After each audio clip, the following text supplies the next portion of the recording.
Hi. Whenever I try to connect to another PC via Teamviewer, I face the black wallpaper or black screen issue in it.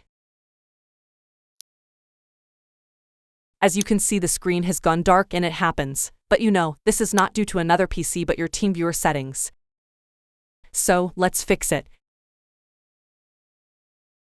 Go to 3 bars and then Extras and finally Options.